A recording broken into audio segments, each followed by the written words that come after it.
tonight, is that what you said? I am.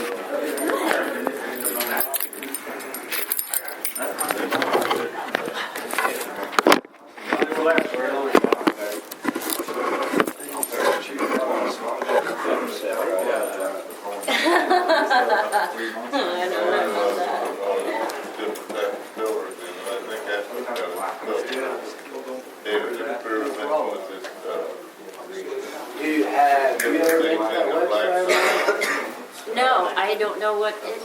YouTube? Have you ever been to YouTube? And my channel is 12 step. 2 P's. How do you do that though? Let's try to make it. You punch, well, go to Google and then type in YouTube and 12 step 1 2 STVP. And that'll take you my channel. STVPP? STVP. PP. 2 P. Okay. No space. Well, I'm sure it's mixed per regulation, but you know, No, it's ST. they're requiring any more. Yes. That's the problem. If you want me to take it down, I will. I have no problem. Oh, I've had that done before. After they grow so much, like after a year or two, take that off.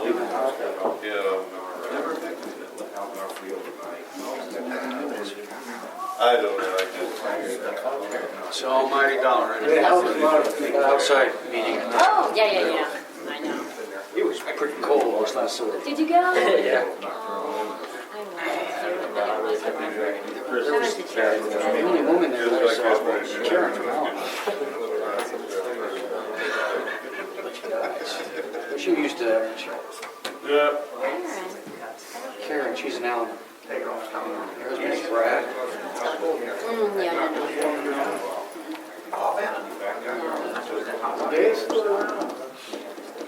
In the Coldwater area?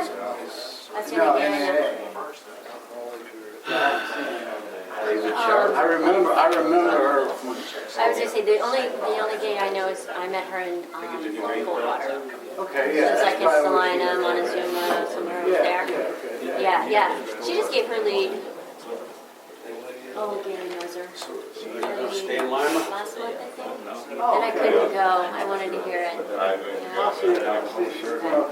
I'm going to take next month too. I got 2 people lined up already for next month. Survey the picture. Yeah. But I don't know how many Tuesdays. Am I next week or the week after? Are you making choice? We're on the 22nd. Oh, yeah. I got Greg doing it next week. And then I got I can't even remember her name. Angela. She's from Fort Recovery. She goes to Fort Recovery. I know you're not. Yeah, okay. When is she doing hers? The last Tuesday this month. Has she good lead? Yeah. She's just fun. I mean, she enjoys life. That's the name of the game. Yeah. And we came here to live, not to die.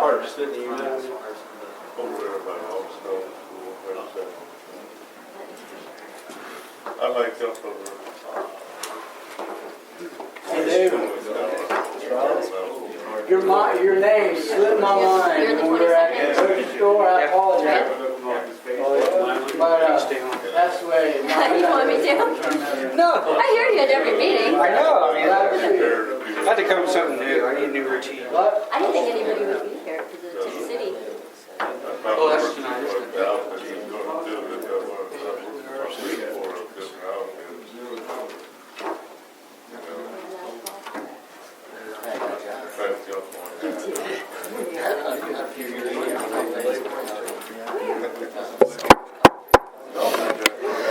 I'd like to welcome everybody to the Sydney regular Tuesday night 8:30 meeting. Can we open this meeting with the serenity prayer? God, grant me the serenity to accept the things I cannot change, courage to change the things I can, and the wisdom to know the difference. Good evening, everyone. Again, my name is Tom. I'm an alcoholic. This is, I did that too. I want to welcome all of you, especially the new man or woman. You are the most important person in the room tonight. The Alcoholic Preamble. Alcoholics Anonymous is a fellowship of men and women who share their experience, strength, and hope with each other that they may solve their common problems and help others to recover from alcoholism. The only requirement for membership is the desire to stop drinking. There are no dues or fees for a membership. We are self-supporting through our own contributions. AA is not allied with any sect, denominations, politics, organization, or institution. Does not wish to engage in any controversy. Neither endorses nor opposes any causes. Our primary purpose is to stay sober and help other alcoholics to achieve sobriety. And with that, I've asked... I've asked a friend to read how it works.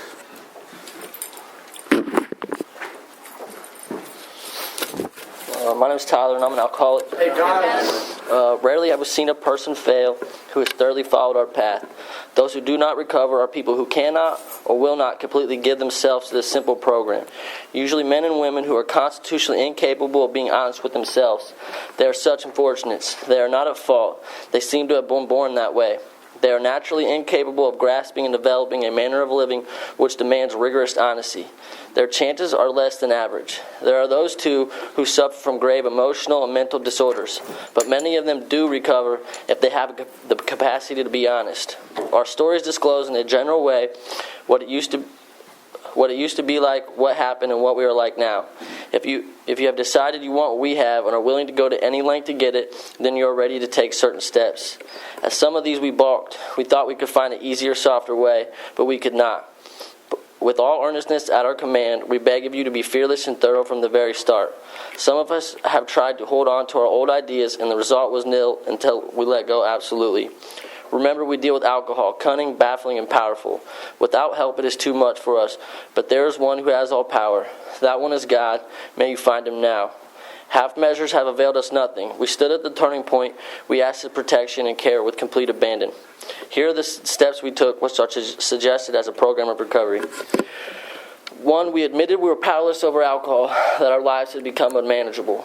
2, came to believe that a power greater than ourselves could restore us to sanity. 3, made a decision to turn our will and our lives over to the care of God as we understood him. 4, made a searching and fearless moral inventory of ourselves. 5, admitted to God, to ourselves, and to another human being the exact nature of our wrongs. 6, we were entirely ready to have God remove all these defects of character. 7, humbly asked him to remove our shortcomings.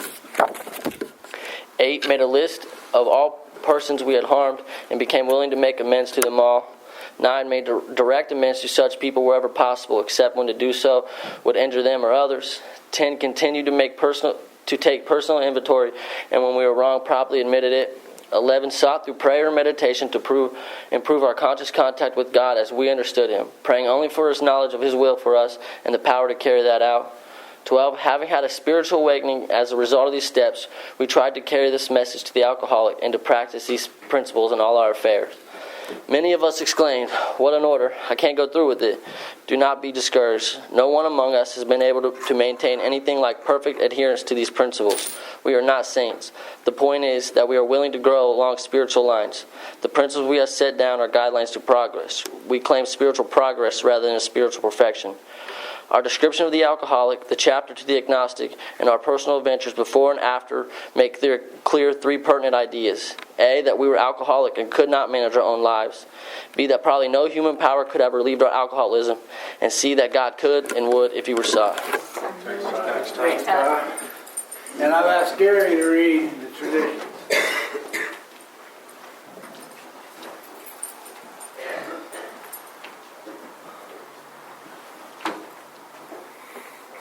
I'm Gary, I'm an alcoholic. Hey, Gary. 12 traditions of Alcoholics Anonymous. 1, our common welfare should come first. Personal recovery depends upon AA unity. 2, for our group purpose, there is but one ultimate authority, a loving God that may express himself in our group conscience. Our leaders are but trusted servants, they do not govern. 3, the only requirement for AA membership is a desire to stop drinking. 4, each group should be autonomous, except in matters affecting other groups. RA as a whole. 5, each group has but one primary purpose, to carry a message to the alcoholic who still suffers.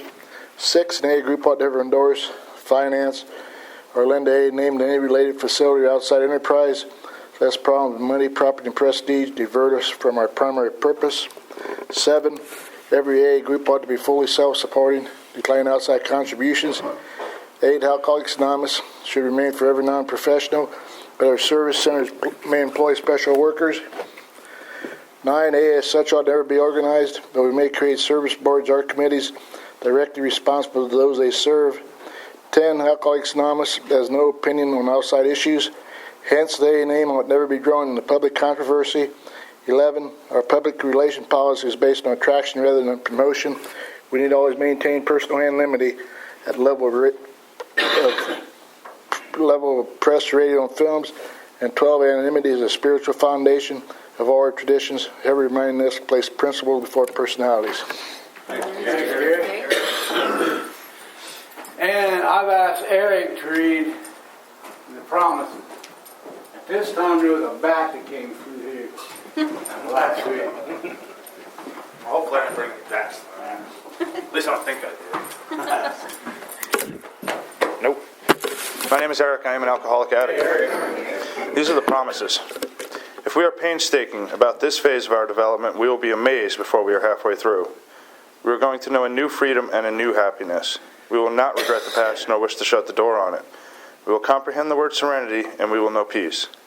No matter how far down the scale we have gone, we will see how our experience can benefit others. That feeling of uselessness and self-pity will disappear. We lose interest in selfish things and gain interest in our fellows. Self-seeking will slip away. Our whole attitude and outlook upon life will change. Fear of people and of economic insecurity will leave us. We will intuitively know how to handle situations which used to baffle us. And we will suddenly realize that God is doing for us what we could not do for ourselves. Are these extravagant promises? We think not. They are being fulfilled among us, sometimes quickly, sometimes slowly, but they will always materialize if we work for them. Thanks, Eric.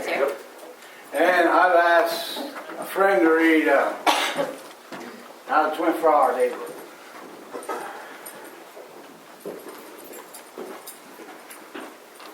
Hi, my name is Jason. I'm an alcoholic. Hey, Jason.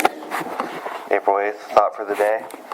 2nd, alcoholics recover their faith in a power greater than themselves. They admit that they're helpless by themselves, and they call on that higher power for help. They surrender their lives to God as they understand Him.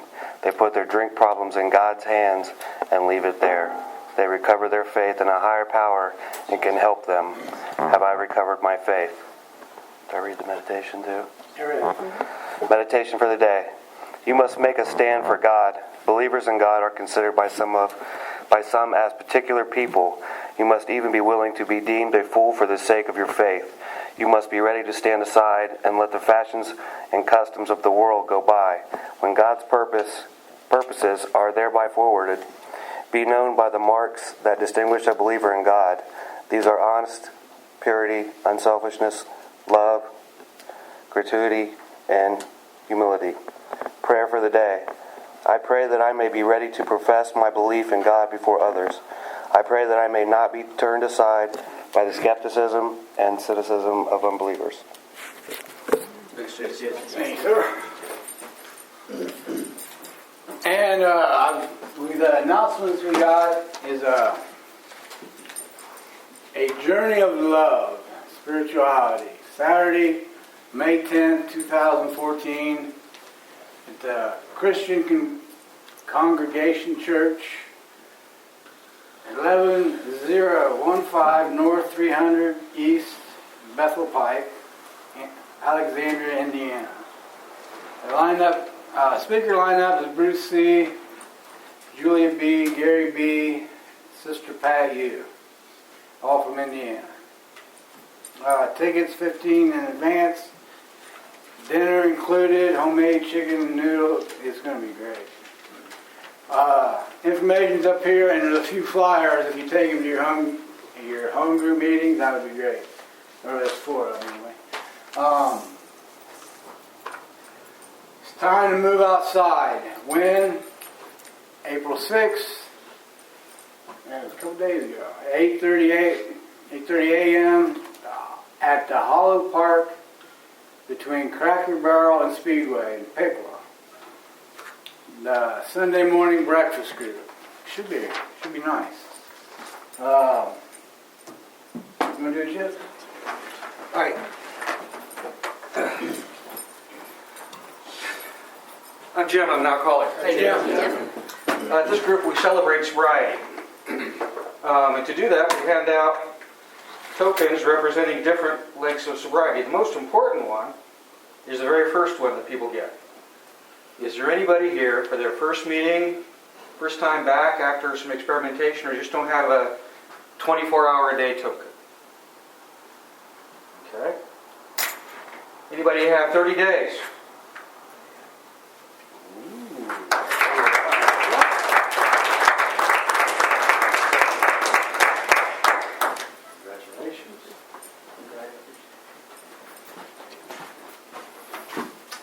All right, how about 60 days, 2 months,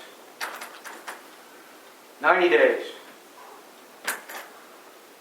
6 months, 9 months, 1 year of continuous, uninterrupted sobriety without drinking or drugging or any of the other addictions that you might have.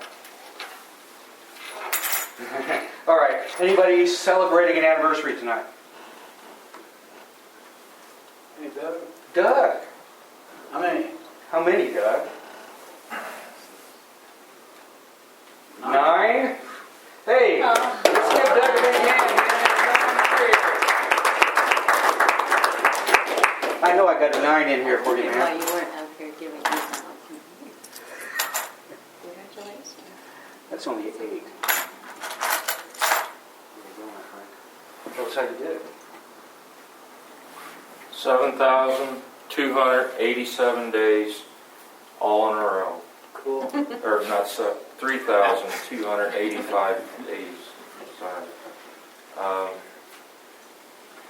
Did it 1 day at a time. Sometimes it was 10 minutes at a time. Sometimes it was easy. Sometimes it was white knuckle. But I always listened to the words I heard in these rooms. And I thank you all for being here. All right, come on, let's hear it for it. 9 years. 9 years. All right. Now, anybody else celebrating an anniversary today? Okay. If you haven't had a drink or a drug today, give yourself and your higher power a hand. Jim? Thanks, Jim. Thanks, Jim. Okay, the lead that I got to pick was this lady. I heard her in some meetings, and I talked to her before, and I thought she was on the right path, and then I saw who she was hanging with, and it's my same support group I had when I first got here, and she read the big book. Oh, yeah. Thank you, Amanda. We have pamphlets back there, free for the taking.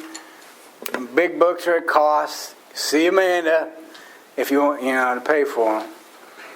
And, is that good? Okay. Okay, and the speaker I chose is, I can't wait to hear her lead. So I want to give you Susie.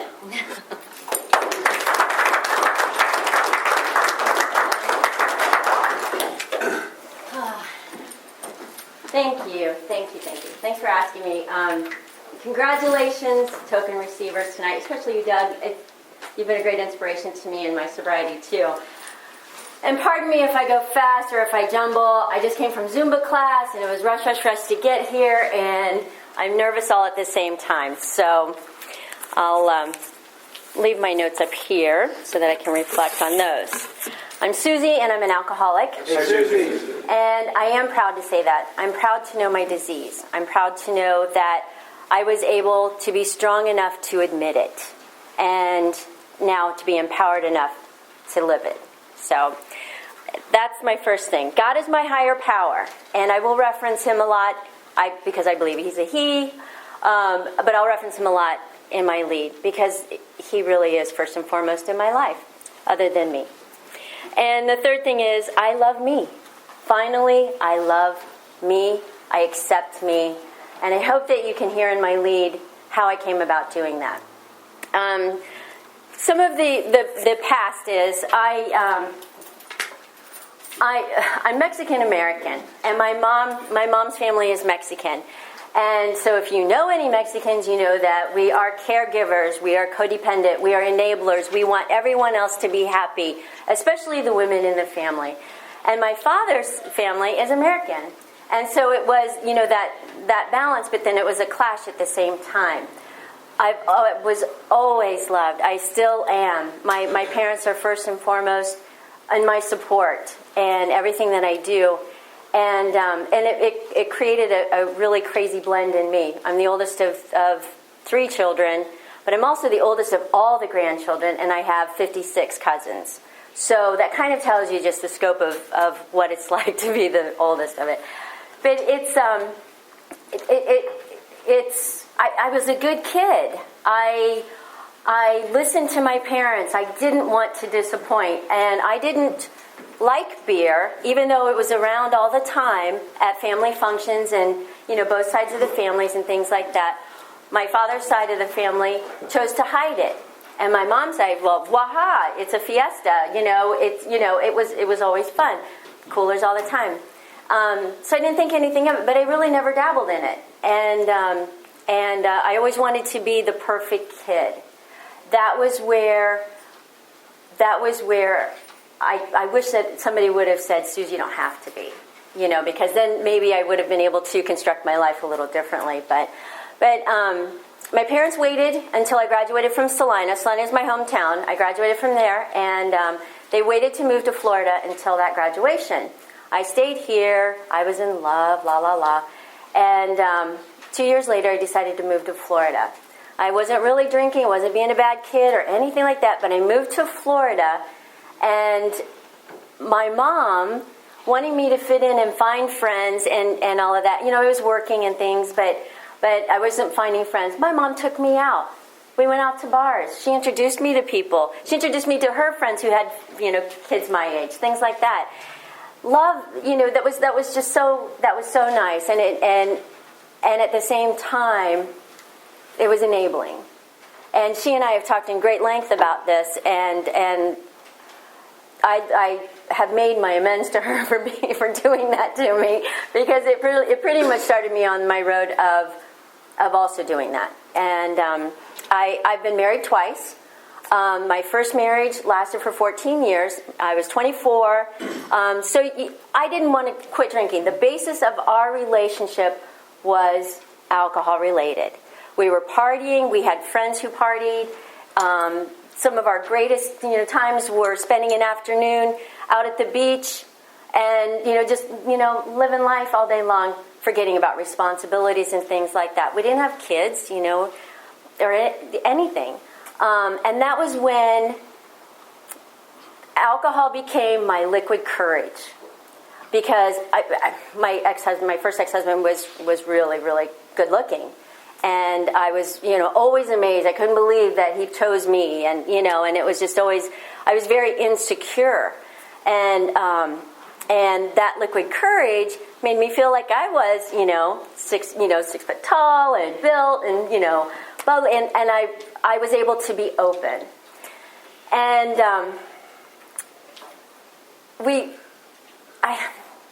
I don't know where he started traveling more. He had to travel a lot internationally and things, and he would be gone. And my girlfriends were like, well, let's go to the bar after work. Seemed like a good idea.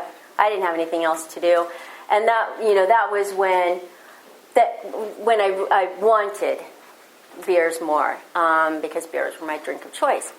And it turned into, that fuzzy brain where I was lonely. I didn't feel worthy. I didn't feel secure. I resented everything.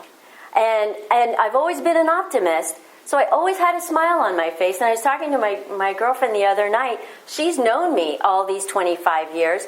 And she's like, you always just put on a smile, and just for show. And I was like, I didn't think that I did, because I thought that I was happy, but down deep, I'm doing my fourth step again. So down deep, I know that wasn't true. I wasn't truly happy.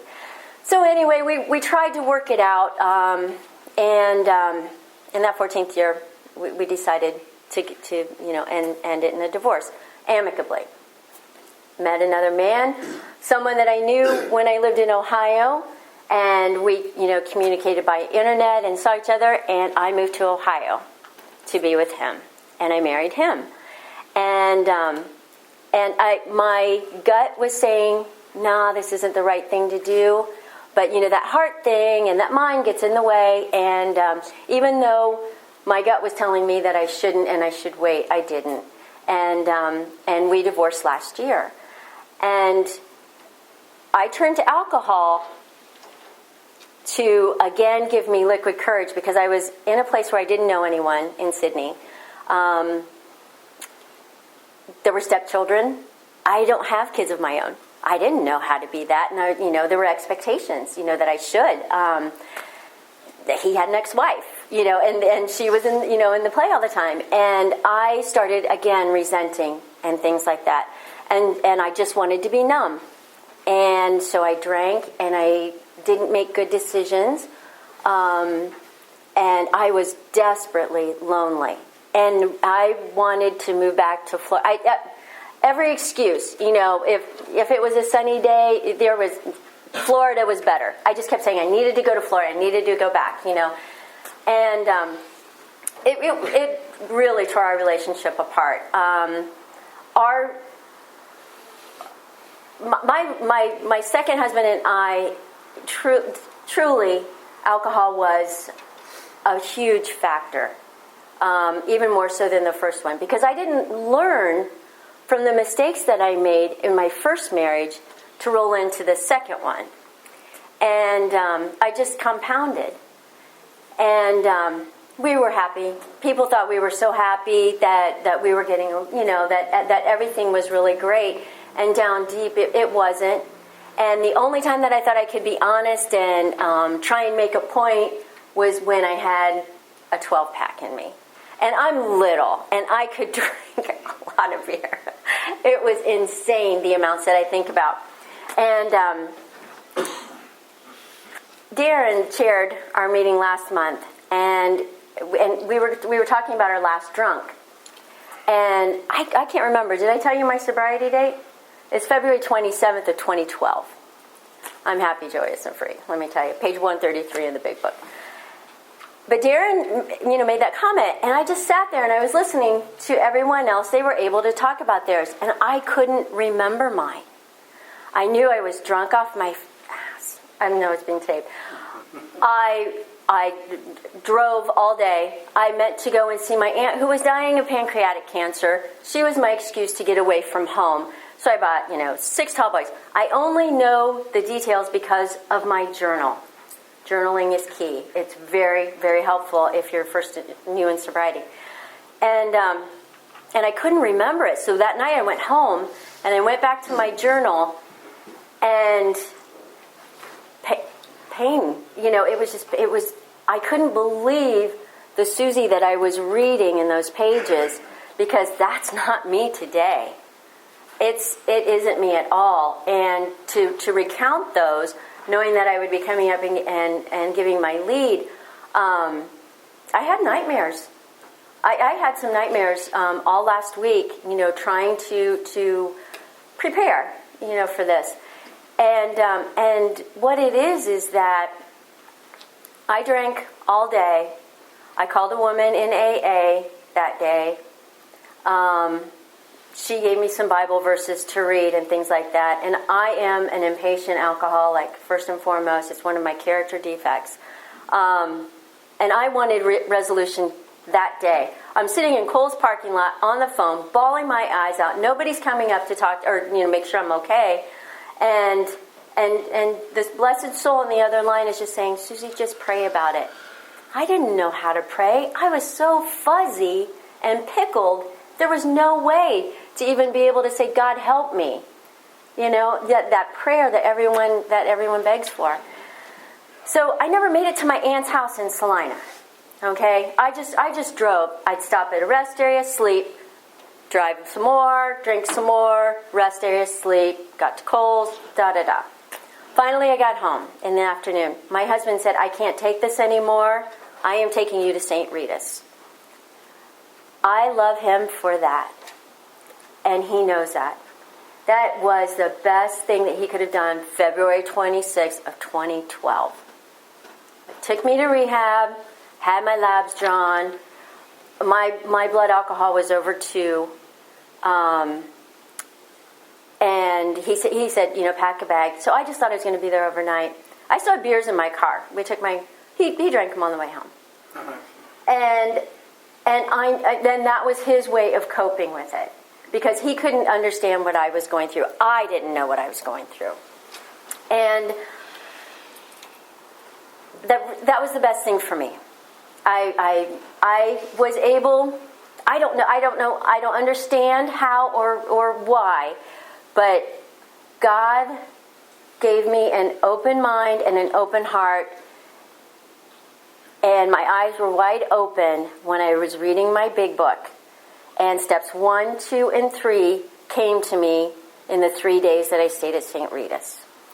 I didn't think about the financial disappointment or the financial, my work or anything like that. My husband did. He was fretting about all of that. But aside from that, I just wanted to get better. So Tuesday I get home. Wednesday I had to go to work, to one of my most stressful offices that I had to go to. And I made it through it.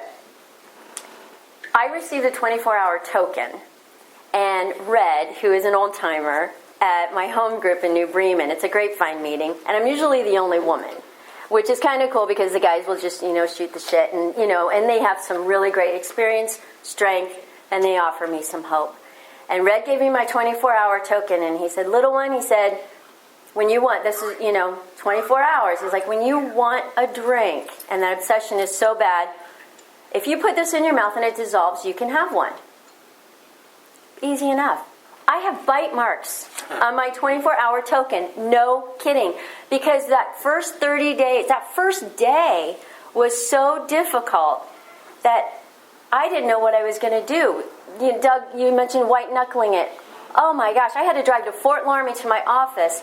And before, I would drink beer on my way to work and then have 2 stashed so I could drink at lunchtime. And then, of course, there were drive-thrus around, so I would stop there on my way home. That was I had to change everything. And that was the start of my recovery. I had to change my habits. I don't even know psychologically how many days it takes to, develop a new habit or anything like that. But I didn't drive home the same way. I would take different routes. So that I could pay attention to the road because it was a new adventure, things like that. And in 30 days, I was getting it. The promises are my saving grace. The promises are real. And it's an aha moment every single time I get one. And I completely understand it. I'm still selfish. It is still it is bad. But I'm single, so it's like easy to be selfish. But it's, the promises are just the golden hope that I have to know that I'm going to be clear-minded, clear-headed, open-hearted, willing, and enabled to help somebody else if they need help. Or if they need me for anything else, and like I said, I'm going forward and backward here. But one of the services that I do now as a GSR for my home group is we still have a hotline phone, and it's really cool when that phone rings at 2:00 in the morning, and I can answer. That's cool, and I feel good, even if it's the wrong number, which it was, but. That's, aside from that. But I am a today girl. I really, I don't think about what I used to be like because I don't know that Susie anymore. I only know me today. I know that this morning I woke up happy. I thank God. I have, my things that I do on a daily basis. First and foremost is I thank God for letting me wake up. What do you want me to do today, God? It's my acronym is ACTION because action is really what empowers me. My action items are, first, I ask God, what would you like me to do? What can I do? How can you work through me? How can I be that little bit of sunshine for someone else to see? Let me be that smile, that not everybody gets. It also means that keeping my spirituality. There are meditations that I read. There are books that my support group has shared. And I get it now. I understand it. And that works with me all day. All day, I am grateful. There are little things like getting a green light when I'm running late. I've used this example so many times. But gosh, it's like, oh, thank God. Thank you. It's just, that little thing. And it's something that it's a discipline of thanksgiving is what I wrote. I have to remind myself to do that, to think of those little things. And then that way I can share them with other folks too. What day was it that it was raining cats and dogs? It was so crazy. And Robin Roberts on the Good Morning, it was Thursday. And she's like, is Thanksgiving or Thankful Thursday? And so then I took it to work with me and I said, everybody gets a free car wash in the parking lot. Right? Really? I mean, how simple was that? It really was. It's just my mindset. I just have to turn it around. I have my own set of to-dos. Don't get me wrong. I mean, I still like to have structure. I need structure. It's like tonight I couldn't miss Zumba because that's part of my balance. My spirituality in the morning and all through the day, hitting meetings and coming to meetings. That's all part of my balance in staying on an even keel and keeping my pace. And I really have to stay in today. I really have to think about, okay, I know what I have to do at work. I know that I'm going to get laundry, just certain to-do items. And in the back of my mind, I always know that can change. I could die tomorrow. I could die today. I could,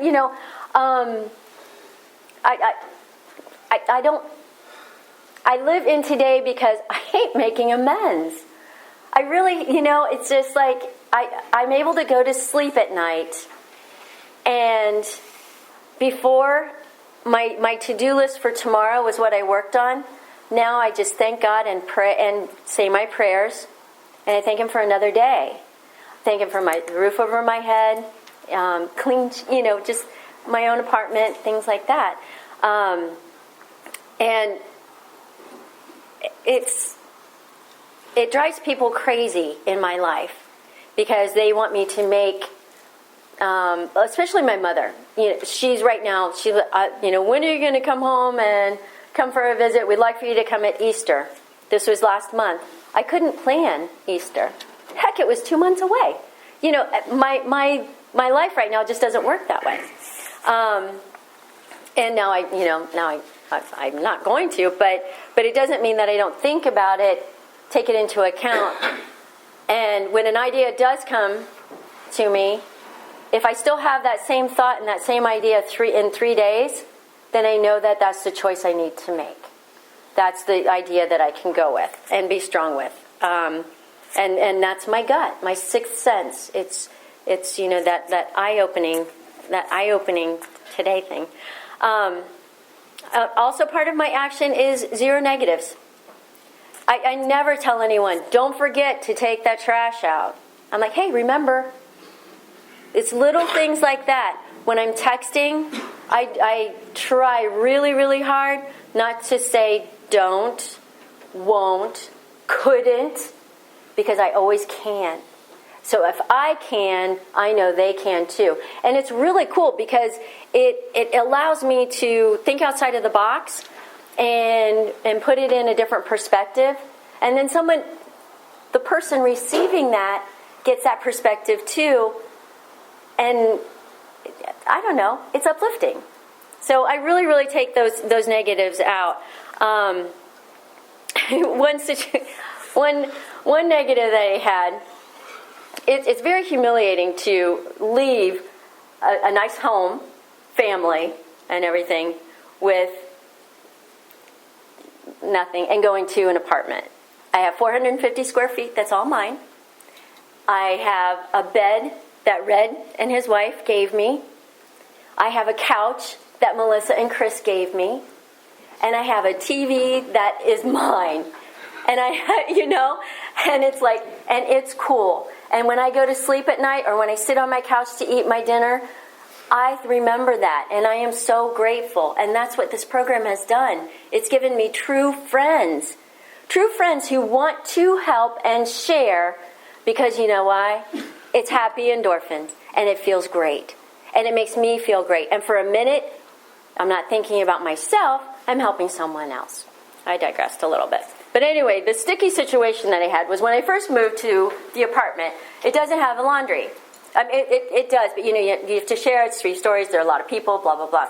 So I have to go to the laundromat across the street. Never done that. It was like my first time coming to an AA meeting and saying, I'm Susie, I think I'm an alcoholic. It was like going to the laundromat and here are these kids, doing their laundry, and I had to ask them, what am I supposed to do? How do I do this? And I got mad. Oh my gosh, I was so mad. I'm like, God, really?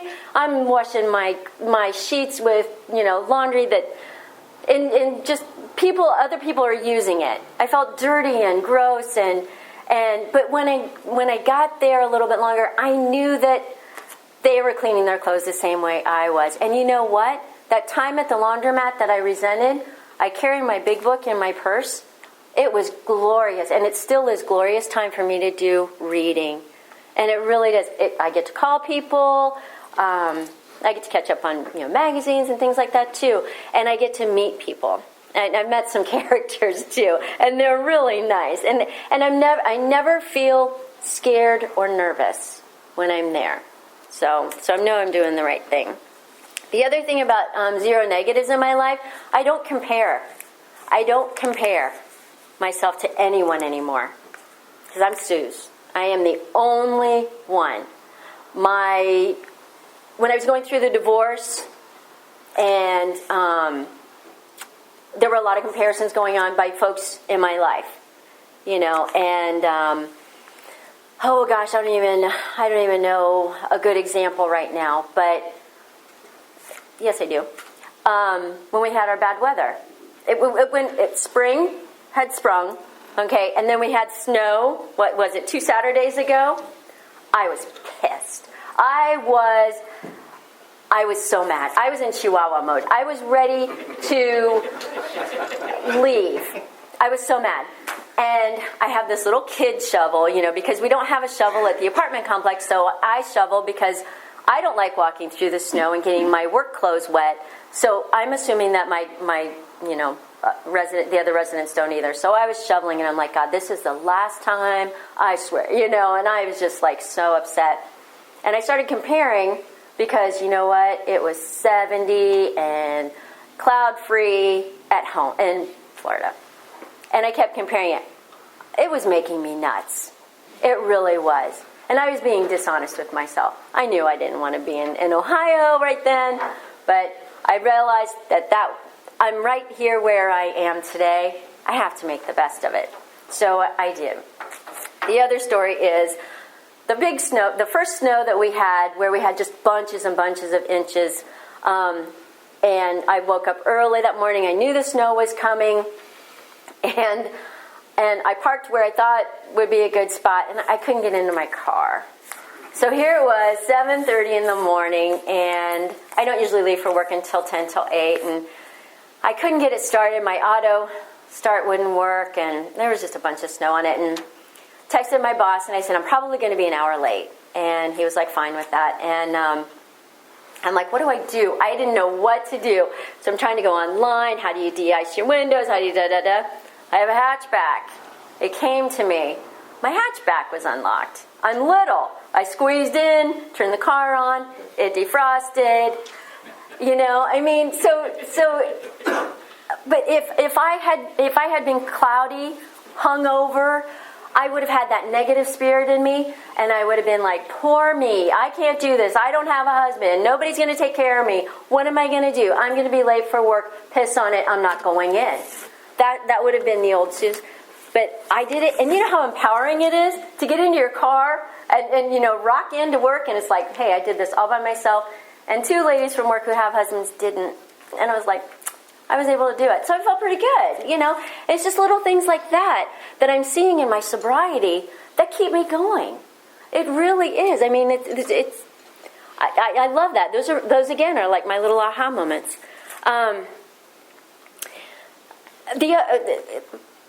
One of the best things in my sobriety too is obviously the honesty and being able to confide in people what I used to be like.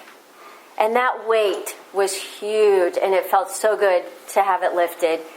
And now I feel my sponsor says I'm still in a pink cloud. Well, you know, I'm 2 years sober, and some people aren't in pink clouds anymore. I've been in my pink cloud since my 3rd month. I mean, really happy, joyous, and free. And what it is I just have this like 3-year-old, 2-year-old, how old are the kids when they're like, why? And it's like, I don't know what I don't know. And if I don't know, and I'm assuming something, then that's unfair to the other person. And I'm being unfair to that person. So I have to ask. I have to keep my mind open. I have to stay in the present and collect those things and then determine. I have to be fair to others.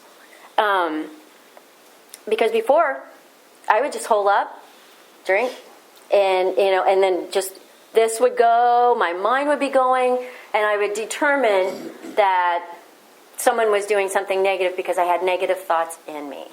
And that's just awful. And blame is not a word in my vocabulary anymore. I don't blame. And when I talk to my nuclear family, my mom, my dad, sister, brother, and their families, they blame a lot. And I have a difficult time talking to them because my mom would be the first one to still blame my first ex-husband for my drinking. And my mom's my biggest supporter. She gets it to a certain degree. You know, and I just, that isn't something that I can do anymore. I don't blame because I have to own my decisions, my lifestyle, my actions. I own them. And that's pretty empowering too. Because it's collectively it's a false sense of being in control. But I know that my higher power is working to help me maintain that control. So, that's part of my prayer meditation too, is that I ask God to guide me and to work through me to give me clear decisions. I live the golden rule. I do unto others as I want them to do unto me. Period. And then maintaining balance.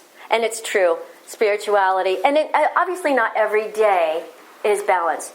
Gosh, at 10 o'clock this morning, I told a couple people, I want to take this firefighter cap off. I felt like I was putting fires out all morning. Noon got here, and I didn't even know where the morning went. It was just one of those days. But I was able to keep a pace. I don't know how. I didn't even have time to say my serenity prayer. It was just that crazy, and it was just all kinds of things. But I was able to maintain. Went to lunch, regrouped, and the afternoon was better, and it really was. And the only thing is I wish I didn't have more time to prepare for this because I feel like I'm just like rambling. But because I know I have an addictive personality, I was bulimic. I would use sex with my husbands to get my way. I would do things for other people because I wanted something. I wanted those accolades and things like that, and it only progressed as I got older and I would drink more. I am not proud of the fact that I would drink 2 beers just to be ready for church on a Sunday morning. I am not proud of that at all. And when I am doing my 4th step now, I forgot in my first 4th step to make amends to God. And then I've got to make amends to myself because I do. I love myself now.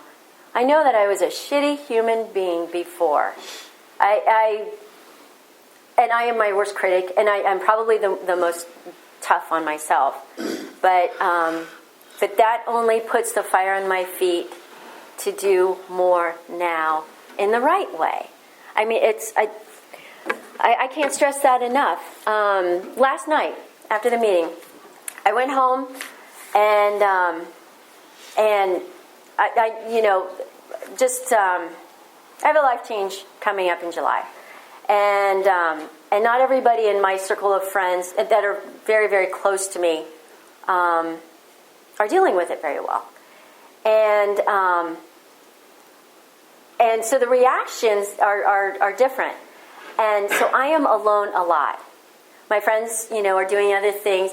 They have to move on. They're doing it. I get it. I understand. Well, last night when I got home from the meeting, it was a great meeting.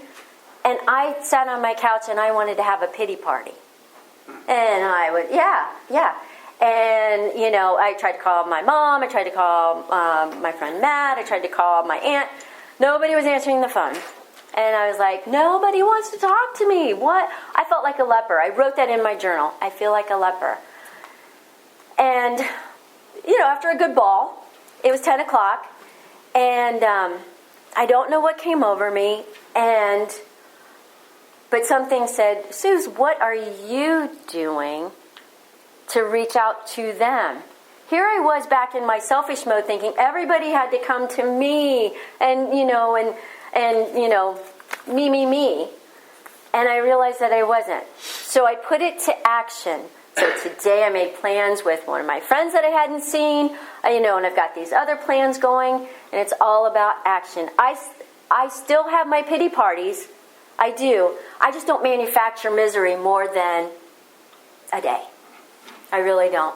There are just crazy things that have happened in the last 6 months in my life where I could have gone off. And a lot of you have been through it with me, and I greatly appreciate that because without my friends here, I would have. I don't know where I'd be. And it was tough and trying, but it gave me strength. It gives me hope. It gives me courage. Now when I get into Chihuahua mode, it's active, proactive. I run. That was one of the best things in the first 3 months of my sobriety. My friend Melissa, I think everyone knows her here. She's like, hey, you want to go for a walk? And we ran a half marathon that year. She ran a marathon last year, and it's great therapy. And it's those happy endorphins staying balanced. And I get to generate my own, just at a different level. A couple of weeks ago, too, this is another example of how sobriety works. I was sharing with my Wednesday night group, I was sharing with the guys that I live paycheck to paycheck. I'm not going to lie. And I was trying to pay off my credit card, so I did the auto bill pay, but I did it twice. And when I realized it on Wednesday, I knew I wasn't going to get paid on Friday. Well, the first thought in my head was, oh my God, what am I going to sell? What am I going to sell? Because I can't borrow from a credit card. And I thought, oh, well, I can borrow from a credit to pay a credit, da-da-da-da. And I wacko thinking. And so then I thought, I just need to be honest. So I called the two corporations that were involved, and I said, this is the deal. And the woman at the bank, she actually said, she's like, well, this is a gamble, what you're going to do, she said, but she's like, if that's okay, or let it ride, is what she told me. And she's like, and look, honey, you've had this account for a year without any problems on it. I think we'll waive the fee. You just call me. Reassurance. I felt so good. And don't you know, I didn't have to. And it all fell into place. But I kept a calm head after going ballistic for a few minutes. Kept a calm head. And that's what my program does. Is it helped me keep an even keel and a level mind after that first freak out of what am I going to sell? Because I used to want to sell jewelry and things like that so I could go and get more beer or, to satisfy other I never did drugs, but, shopping and drinking. That was my worst. But, but that's where, and that just happened in the last month. And it's just do unto others and it all comes around. It really does. And let me see. My positive AAs are that I have true, genuine friends. I really do. And we are all scopes of life. And we would probably have never met if it hadn't been for these. And I am so stinking grateful, and God knows it. And you are all in my prayers. I don't know all of your names, but I know your faces. And you're in my prayers all the time. And it's reassuring to be with people like me. Because for so long, for 25 years, I was, I felt like I had to be a trophy wife. I, moved here and I was married to a prominent funeral director. There's a lot of responsibility that I put on myself, thinking I had to be something that I wasn't. That's so wrong. It is. Right now, I'm Suze. This is me. This is it. In the big book, first and foremost, the promises are real. I promise that. They are real. If you stick with it long enough, take it day by day, you get those aha moments, and all 11 will happen, I promise. I have courage and strength and gratitude. I'm still I still have those character defects that are my inspiration and challenge. I like challenges now. I really do. And I said this, my sixth month or something in sobriety, and I'm like, it's empowering. It really is. I don't have problems. That's another word I took out of my vocabulary. They're challenges, because a challenge to me means action. I've got to move. I got to do something else rather than just sit on my butt and have a pity party. Every day there's a challenge, and if there isn't, and there's a gentleman who, an Amish gentleman, I forget his name, and they quoted him last week. What's his name? Do you know? They quoted him at Grapevine Wednesday. But he says, if you're having a bad day, you must be looking at it wrong. Is it us? Rick Sweeney. Is it Rick? But it's like, really though, isn't that the truth? If you're having a bad day, you must be looking at it wrong. It just means there's another way to look at it, and I don't worry about things like I used to, and these wrinkles that I have now are remnants of those days that I did. But now they're called smile lines. Because it's true. It's true. I just get to keep them going. They're reminders. I have scars. Oh my gosh, you guys, I used to fall flat on my face from blackouts. Most embarrassing moments. Not proud of that. But those scars are fading to where I am confident enough and strong enough to be able to go out and still do it. And it's just, I guess lastly, the best part of my life is today, and that I'm living it. I don't have the worry, or I don't even know how to explain it. I've learned to, and this takes practice. This was really difficult. But I've learned to really only, if I'll have a list of things that I worry about. Because if I put it on paper, it makes it a little bit easier for me to work through it. And then my list goes down to what can I take care of today?